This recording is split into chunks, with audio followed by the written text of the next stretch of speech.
여러분, 인간은요 누구나 본질적인 부담감을 가지고 살아갑니다. 생존에 대한 부담감이 있죠. 우리가 어떻게 먹을 것인가, 마실 것인가, 이건 뭐 이런 부담감을 없이 살아가는 사람은 아무도 없을 것입니다. 학생들은 학교 공부에 대한 부담감이 있고요. 우리는 사회 또 구성원으로서 윤리와 도덕적 또 부담감을 가지고, 사회적 부담감을 가지고 살아갑니다. 가족 구성원으로서 부담감도 있습니다. 가장으로서 아빠, 가장으로서 부담감이 있고, 엄마는 엄마로서 또 부담감이 있고, 자녀들은 또 자녀로서 또 부담감을 가지고 살아갑니다. 요즘 힘들게 어렵게 사업하시는 분들은 사업에 대한, 어떻게 하면 이 사업을 잘 이끌어갈 것인가에 대한 또 부담감도 있습니다. 셀러리맨도 마찬가지죠. 직장생활 하면서 또 갖는 부담감이 있습니다. 부담감은요 책임의식입니다. 나는 부담감 없이 살아갈 겁니다 라고 얘기하는 사람은 난 책임과 어떤 의무 없이 살아가겠습니다 라고 말하는 거하고 똑같습니다. 저와 여러분들에게 하나님께서 올해 주신 부담감이 있습니다. 특별히 주신 부담감이에요. 뭡니까? Live our mission life. 다 부담감 갖고 계십니까? 아멘? 별로 부담감이 없는 것 같은데. 여러분 부담감 가지시기 바랍니다. 그래서 Live our mission life. 정말 우리가 어떻게 선교적 삶을 살 것인가. 감사하게도 제가 이렇게 어스틴에 우리 교회 안 다니시는 분이 그런 얘기를 하시더라고요. 목사님, 어떻게 주님의 교회 성도들은 만나기만 하면 예수 믿으십니까? 라고 얘기하신다고.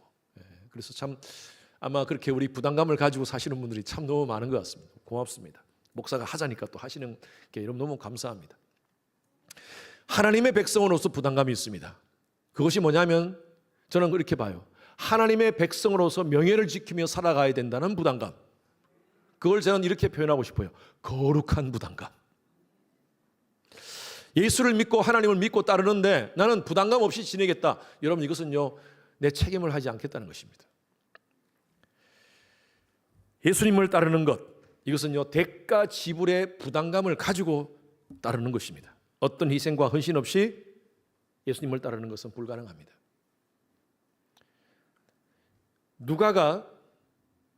누가복음과 사도행전을 썼습니다.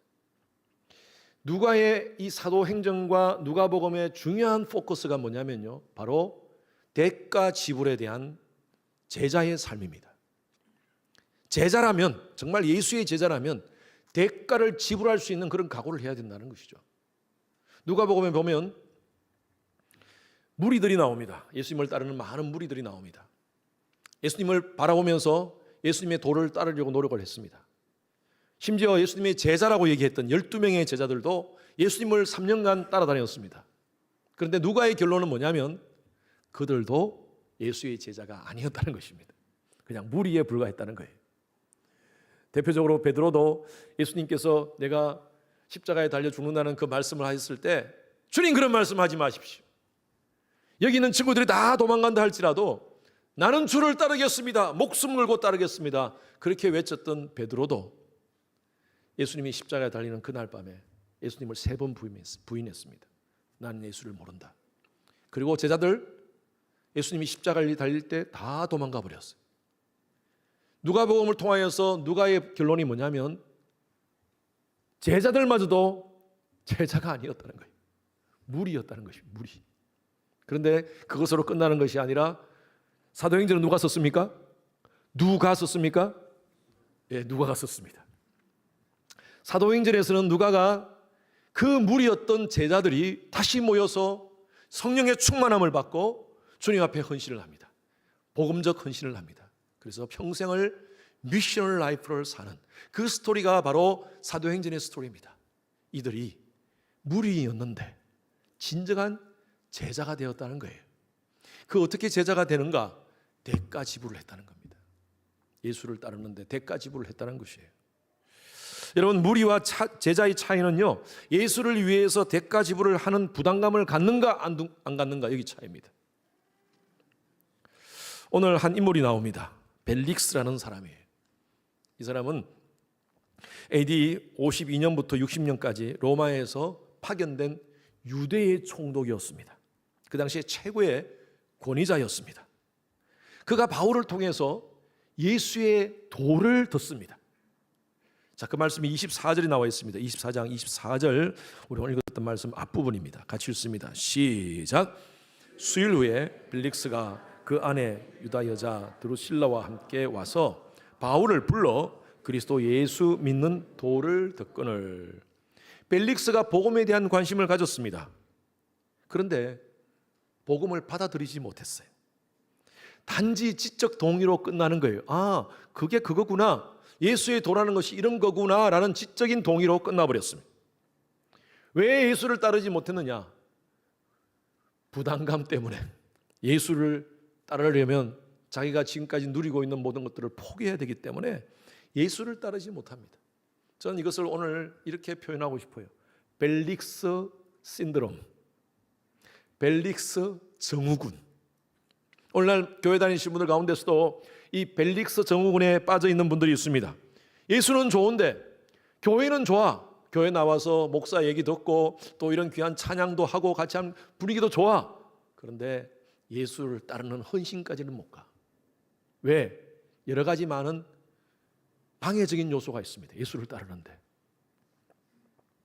그냥 적당히 예수와 거리를 유지하면서 교회만 다니는 벨릭스 증후군 신자가 있습니다.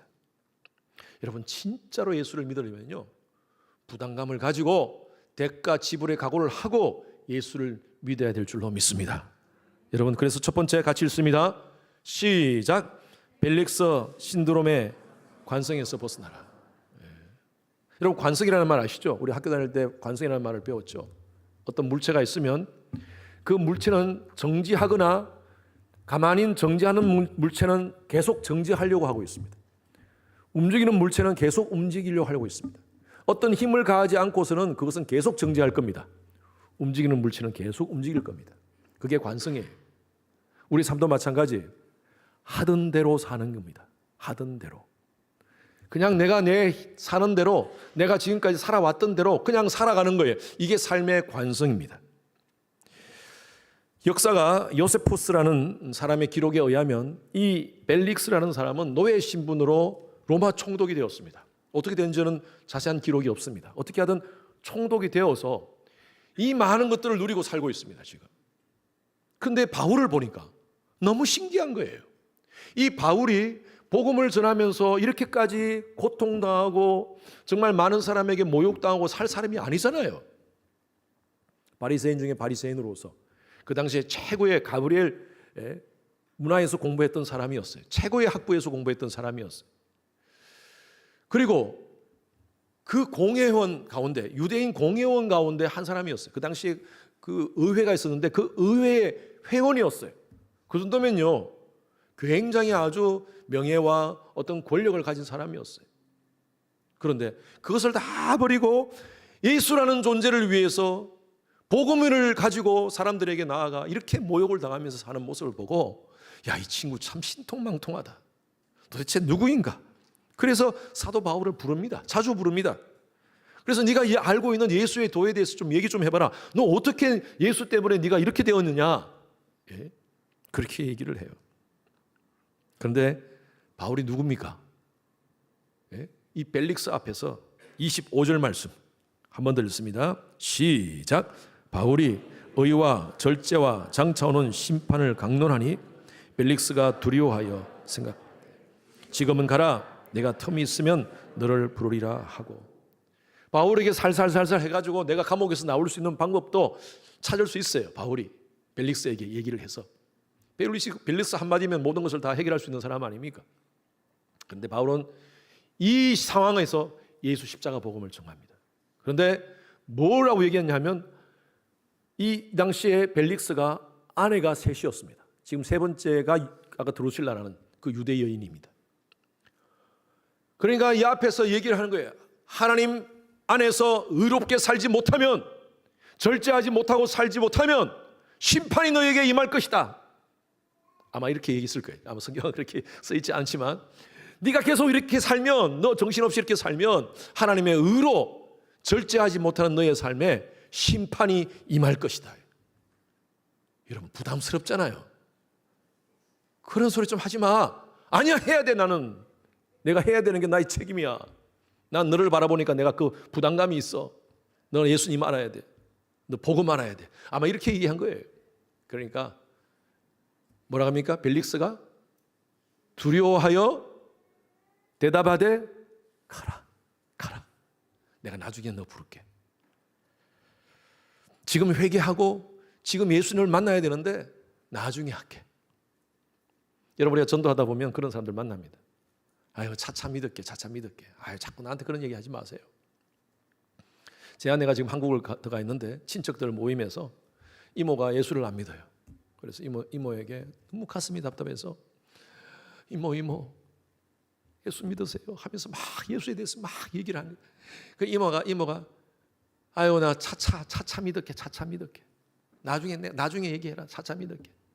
근데 자꾸 너무 가슴이 아픈구나. 내가 언제 다시 또 이모를 볼 수 있을지. 그래가지고 계속 얘기하고 있는데 옆에 같이 예수 믿는 한 친척이 양이야, 그만 좀 해라 그러더래요. 그만 좀 해라. 옆에서 같이 함께 예수 믿어야죠, 같이 함께 믿어야죠, 이렇게 막 독려를 해주고 같이 도와줘야 될 텐데 그만 좀 해라 하니까 힘이 쪽 빠지더라는 거예요. 여러분, 그래요. 전도하기가 참 쉽지 않고 특히 가족들 전도가 너무너무 힘듭니다. 여러분, 왜 우리가 예수를 전하는데 순순히 복음을 받아들이지 못합니까? 그들이 가지고 있는 관성 때문에. 여러분, 좀 덥지 않습니까? 우리 누가 사역자 좀 에어컨 좀 컨트롤해 주세요. 삶의 관성 때문에요. 그냥 이대로 살고 싶어. 그리고 내가 예수 믿으면 내가 지금 대가를 지불할 게 너무 많아.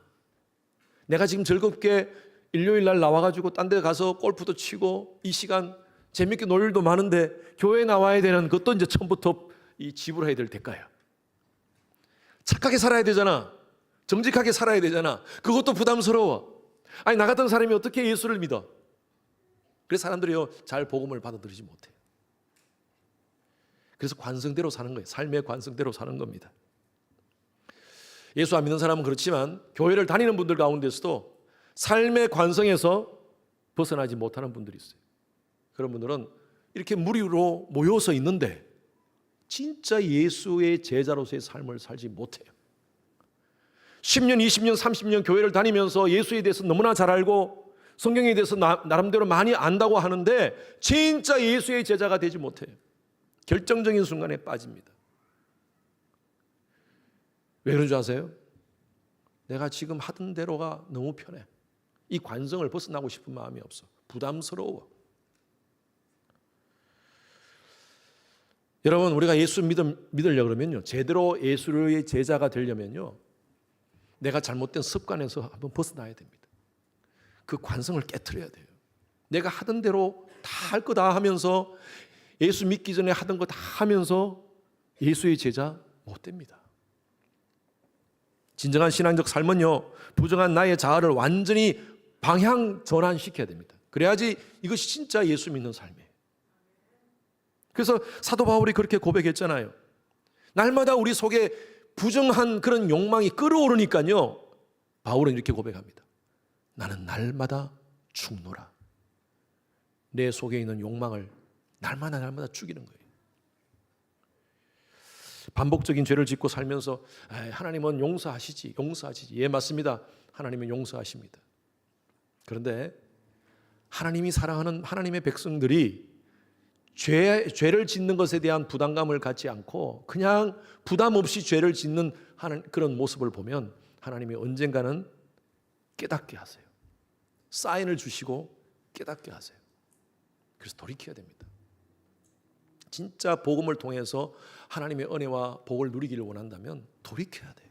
쉽지가 않아요. 여러분, 그 관성을 내가 가만히 있는데 아니면 그냥 내가 죄 짓고 사는 그 관성을 깨트리는 게 쉽지가 않아요. 하나님은 그걸 원하세요.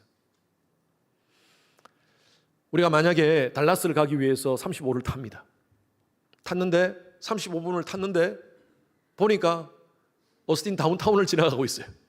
어디로 가는 겁니까 지금? 반대로 가는 거죠. 사우스로 가고 있는 거죠. 그러면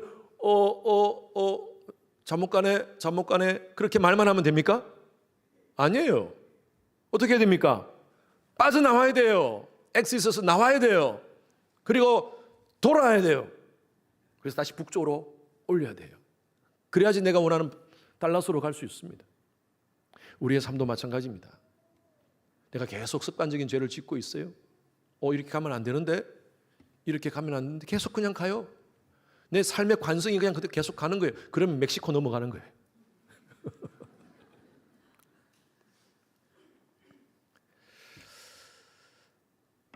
그래서 예수 믿는 게 힘듭니다. 여러분, 우리의 죄성을 계속 건드리는 거예요. 여러분, 왜 예수 믿기 쉬우면요, 하나님께서 왜 자꾸 이렇게 말씀을 듣게 하세요? 말씀을 읽게 하세요? 예수 믿는 게 쉽지 않아서 그래요. 날마다 내 죄성을 깨트리는 훈련을 하셔야 돼요. 육신은요, 부정한 일을 자연적으로 할 수 있도록 셋업되어 있습니다. 우리 육신의 욕구는. 그래서 죄 짓는 거는 우리가 훈련이 필요 없습니다. 남들 험담하는 것, 다른 사람 욕하는 것, 여러분 훈련해서 되는 게 아니에요. 그건 자연적으로 나오는 겁니다. 자연적으로.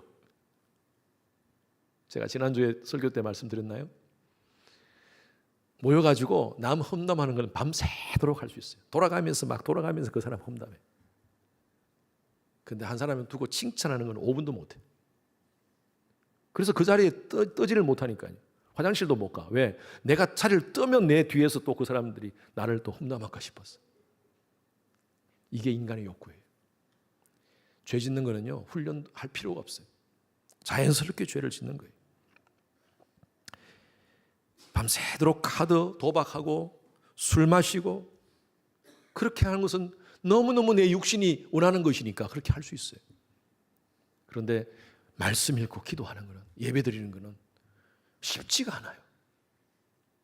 그래서 여러분, 우리가 성령의 소욕은요, 육신의 소욕을 거스립니다. 이게 두 가지 싸움이 계속 있는 거예요, 우리 속에.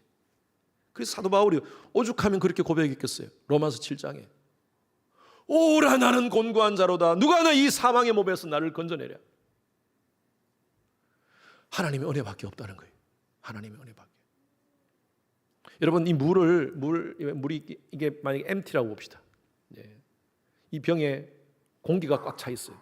공기 어떻게 뺍니까? 아무리 입으로 빼도 공기 못 뺍니다. 공기를 자연스럽게 쉽게 뺄 수 있는 방법이 있습니다. 물을 채우면 돼요. 마찬가지예요. 우리도 마찬가지입니다. 이 죄악된 욕구를 어떻게 우리가 컨트롤할 수 있을까? 내 스스로 아무리 해도 힘들어요. 오죽하면 바울도 그렇게 고백했겠습니까? 오라 나는 공고한 자로다.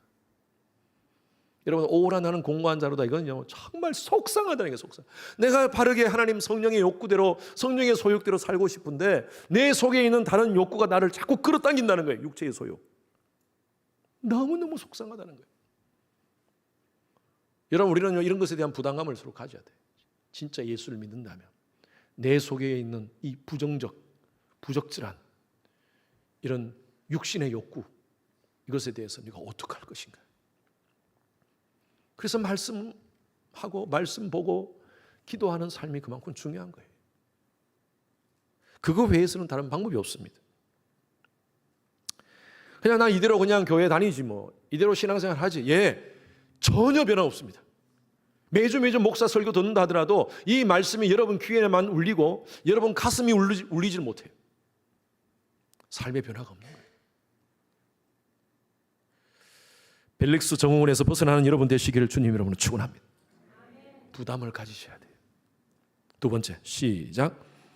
탐욕을 절제하고 사명을 위한 거룩한 부담감을 갖자. 자, 이 벨릭스는요, 예수의 도를 들었는데 부담이 돼요. 자기가 하던 이 관성을 벗어나기가 힘들어요. 그래서 멀리합니다. 바울을 멀리합니다. 그러다가 가만히 보니까 바울이 자기에게 도움이 돼. 자, 그래서 한번 보십시다. 26절 27절 시작. 동시에 또 바울에게서 돈을 받을까 바라는 고로 더 자주 불러 같이 이야기하더라. 27절 이태가 지난 후 보르기오 베스도가 벨릭스의 소임을 이어받으니 벨릭스가 유대인의 마음을 얻고자 하여 바울을 구유하여 두니라. 자, 이것은 좀 배경에 대한 이해가 필요합니다. 이제 이 벨릭스의 임기가 끝났어요. 그리고 베스도라는 사람이 이제 총독으로 옵니다. 그러면 자기가 지금까지 바울을 감옥에 넣었는데 바울을 풀어줄 수도 있어요. 왜냐하면 바울이 죄진 게 없거든요. 다니면서 예수 얘기한 것밖에 없는데 바울을 감옥에 넣은 거예요. 그런데 다른 욕심이 생긴 겁니다. 바울이 여러 곳에 다니면서 헌금을 거둬왔거든요. 그 당시에 예루살렘에 있는 교회가 너무나 힘들어서, 그래서 예루살렘에 주기 위한 그 헌금을 돈을 가지고 있는 것을 이 사람이 알았어. 그래가지고 뭐예요? 바울에게서 뇌물을 받을까 하여 바울을 자주 불러냅니다. 그런데 바울이 그런데 넘어갑니까? 절대 뇌물 안 주죠. 그래서 나중에는요 어떻게 합니까? 가만히 보니까 바울을 유대인들 지도자들이 싫어해. 대제사장들, 서기관들, 제사장들이 바울을 싫어하는 거예요. 이 사람들한테 내가 인정을 받아야지 나중에 총독으로서 로마에 가서 황제한테 내가 인정을 받을 수 있겠구나. 그래서 바울을 감옥에 넣어버립니다. 나중에 우리 성경을 보면요, 바울이 2년 동안 감옥에 들어가 있습니다. 여러분, 왜 이런 짓을 했나요? 자기의 탐욕 때문에 그래요. 탐욕, 성취, 또 앞으로 더 높은 자리에 올라가고 싶은 탐욕, 돈에 대한 탐욕 때문에 이 벨릭스는 그런 결정을 하게 되었다는 것입니다. 여러분, 인간 타락의 가장 근본적인 죄는요 바로 탐욕입니다. 탐욕. 최초의 죄가 바로 탐욕에서 나왔습니다. 사단이 하와에게 와가지고 이 모든 에덴 동산에 있는 실과를 하나님이 먹지 말라더냐? 선악과 먹지 말라고 그랬어요. 그래? 왜 하나님이 그 선악과 먹지 말라고 한 줄 아냐? 네가 만약에 그것을 먹게 되면 네 눈이 밝아져 하나님같이 돼. 여러분, 여기에 속아 넘어간 거예요. 그래서 선악과를 따먹은 거 아닙니까? 동일하게 예수님께서 40일 동안 금식하는 그 과정 속에서도 사탄이 똑같은 것으로 나타납니다. 탐욕에 대한 것을 건드립니다. 네가 만약에 하나님의 아들이라면 이 돌을 명하여 떡이 되게 해. 너 배고프잖아. 이거 먹어. 여러분, 사단은요 너무나 우리가 이 탐욕이라는 이 미끼에 대해서 쉽게 넘어간다는 것을 잘 알고 있습니다. 오늘날에도 마찬가지예요. 우리에게도 탐욕이라는 이 미끼를 가지고 접근합니다. 여러분, 탐욕은요 절제가 안 돼요. 이 브레이크가 고장난 차와 같습니다. 계속 달리게 만들어버려요. 인간의 욕망이 절제가 안 돼요. 돼지 우리 많이 먹는다 그러잖아요. 돼지가 많이 먹는다 그러는데 사실은 돼지는요 자기가 먹을 수 있는 만큼만 먹어요. 우리 사람들을 이렇게 보고 이거 많이 먹는 사람은 이거 돼지같이 많이 먹는다 하지만 그 돼지가 상당히 기분 나쁜, 돼지의 입장에서는 굉장히 기분 나쁜 말이에요. 돼지는요 자기가 먹을 만큼만 먹어요. 돼지가 배 틀어져서 하도 많이 먹어가지고 배 터져서 죽었다는 소리 보셨습니까? 안 들어봤잖아요. 근데 사람은 무슨 핫도그 먹기 대회 뭐 이런 데서 너무 많이 먹어가지고 사망했다는 소식을 가끔 듣습니다. 절제가 안 돼. 컨트롤이 안 돼. 잠언서에 제가 자주 인용하는 말이죠. 거머리에게 세 딸이 있는데 그 세 딸이 다고 하는지라. 여러분, 이게 뭐예요? 김미 다고가 김미 계속 달라는 거예요. 여러분, 거머리 아시죠? 피를 빨아먹는 그 거머리가 계속 다고. 여러분, 이 피 빨아먹는 거머리처럼 인간의 욕망이 그렇다는 것입니다. 어느 정도 되면 그냥 그만 스탑해야 되는데 계속 더. 요즘은 아니지만 락펠러, 1940년도에 전 세계 최고 부자 락펠러에 대한 일화가 있습니다. 어느 기자가 락펠러에게 가가지고 회장님은 굉장히 세계에서 가장 부자이신데 얼만큼 더 버셔야지 만족하시겠습니까? 라고 얘기하니까 락펠러가 이런 얘기를 했어요. Just a little bit more. 조금 더 벌었으면 좋겠다. 여러분, 우리 이게 욕망이에요. 우리 욕망이에요. 이만큼 있으면 좋겠는데 이만큼 가져요. 그러면 조금 더 갖고 싶어. 끝이 없어요. 고장난 차의 브레이크 같이요. 왜 우리가 절제하지 못합니까? 이렇게 탐욕을 절제하지 못합니까? 사도 바울은 이렇게 얘기합니다. 목표가 없어서 그렇다. 목표. 우리에게 비전이 없어서 그렇다. 비전만 있다면 우리에게 절제할 수 있다는 거예요. 그래서 고린도전서 9장 24절 말씀에 사도 바울은 이렇게 얘기합니다. 다 같이 시작. 장에서 다름질하는 자들이 다 달릴지라도 오직 상을 받는 사람은 한 사람인 줄 너희가 알지 못하느냐. 너희도 상을 받도록 이와 같이 다름질아니라. 여러분 달리기 하는 사람은 한 목표를 보고 그 종점을 향하여 달려야 됩니다. 딴 데 쳐다보면 안 돼요. 사도 바울이 그걸 얘기하는 거예요. 한 목표를 향하여, 그 비전을 향하여 달려가라는 거예요. 삶의 목적이 분명할 때 우리는 죄악된 욕망을 절제할 수가 있습니다. 우리 모든 그리스도인의 삶의 공동된 목표가 뭡니까? 먹든지 마시든지 하나님의 영광을 위하여 살아요. 여러분이 하나님의 영광을 위해서 사는 것에 대한 부담감을 가지셔야 돼요. 바울은 이렇게 고백합니다. 고린도서 9장 23절 말씀에 시작. 내가 복음을 위하여 모든 것을 행함은 복음에 참여하고자 함이라. 사도 바울의 부담감이 뭐냐? 사도 바울은 삶의 목적이 분명했습니다. 복음입니다. 복음 전하는 삶입니다.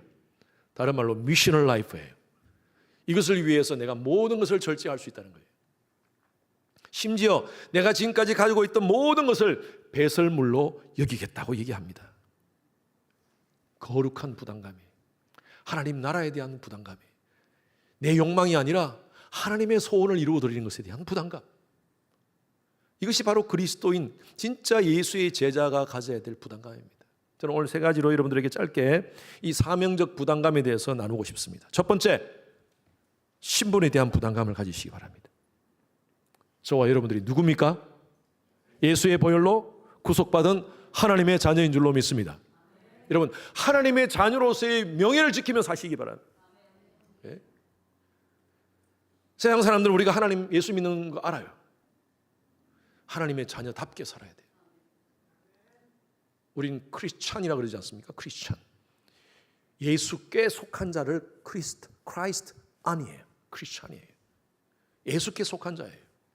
예수께 속한 자라면요, 예수님의 마음을 품고 사셔야 됩니다. 우리의 이름에, 우리의 삶에 예수의 이름이 걸려 있어요. 하나님은 가장 싫어하는 것이 바로 하나님의 이름이 망령되어 일컬음 받는 겁니다. 십계명이 나와 있잖아요. 나 외에 다른 신을 내게 두지 마라. 나를 위하여 새긴 우상 만들지 말라. 내 이름을 망령되이 일컬지 말라.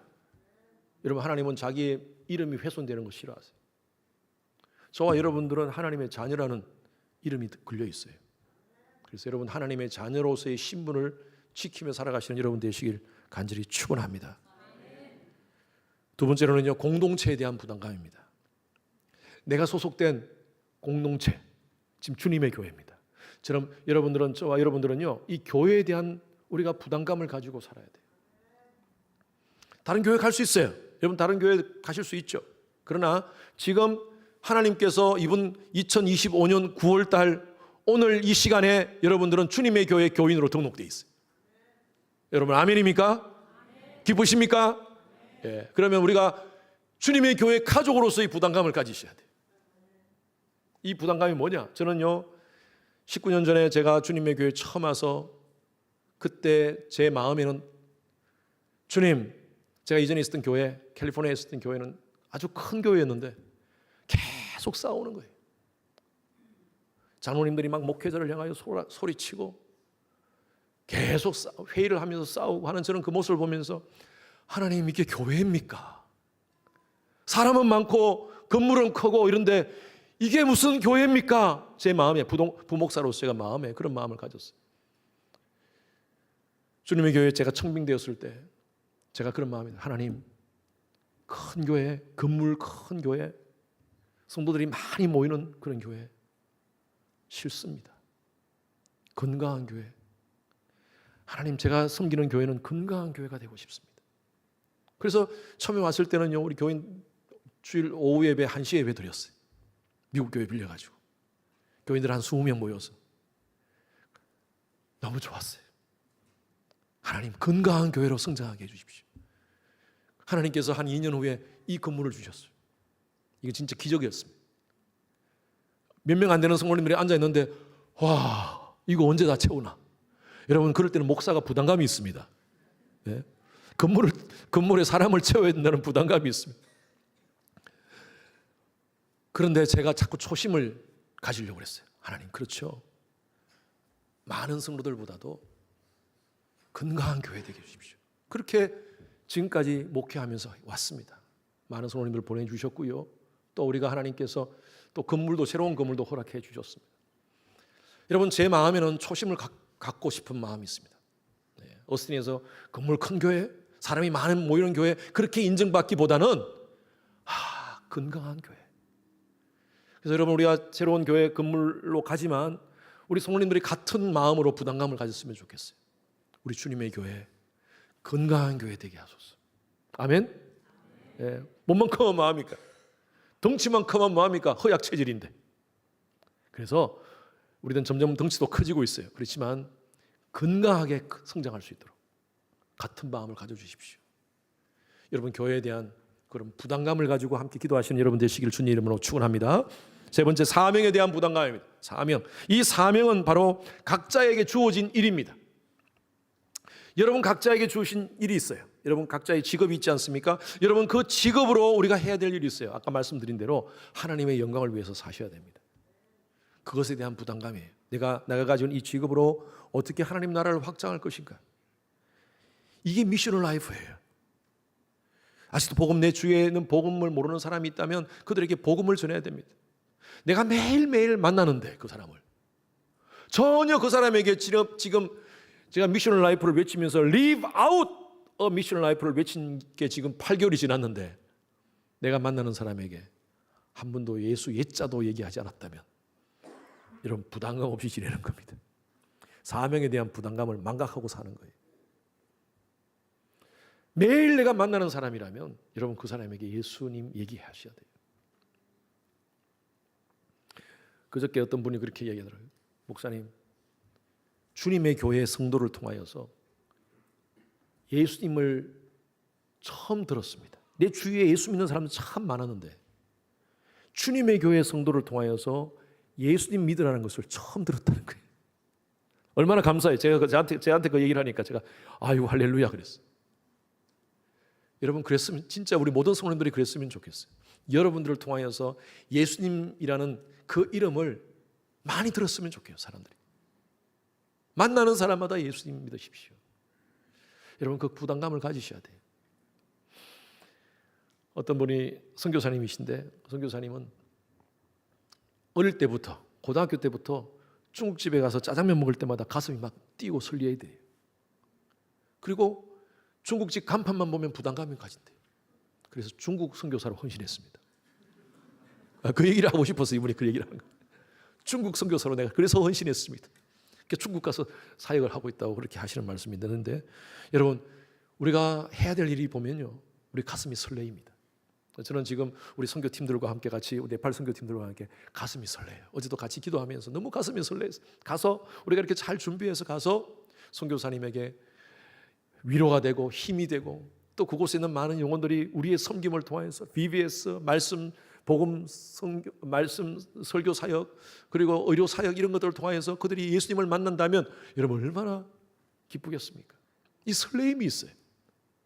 10월 달에 40명의 사모님들 지금 저희 교회 등록해서 그 컨퍼런스에 등록해서 우리 선교팀 우리 팀들이 지금 준비하고 있습니다. 저는 그거 생각하면서 설레요. 제가 말씀드렸잖아요. 이민 교회를 살리기 위해서는 목사가 살아야 되고 목사가 살기 위해서는 사모가 살아야 된다. 그래서 사모님들을 훈련시켜서 사모님들이 정말 내가 목회할 만하다 하는 그런 힘을 갖도록 우리가 한번 하자. 그래서 이 사역을 하는 겁니다.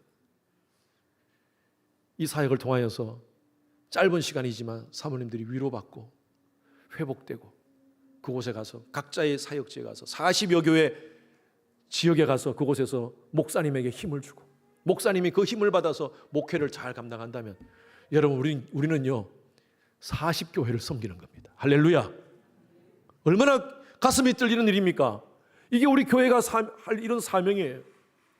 저는 하나님께서 우리가 10년 동안 기도하면서 새로운 건물을 찾았는데 건물이 나오지가 않아요. 교회도 땅도 나오지 않고 오스틴에 제대로 된 건물이 없어요. 교회 당 할 만한 건물이 없어요. 근데 하나님이 작년에 우리가 이런 비전을 가지고 우리가 내년에는 우리가 정말 열방을 한번 섬겨보자. 그리고 미셔널 라이프를 외치면서 올해 저들이 시작했어요. 그러니까 하나님이 우리에게 이런 선물을 주신 줄로 믿습니다.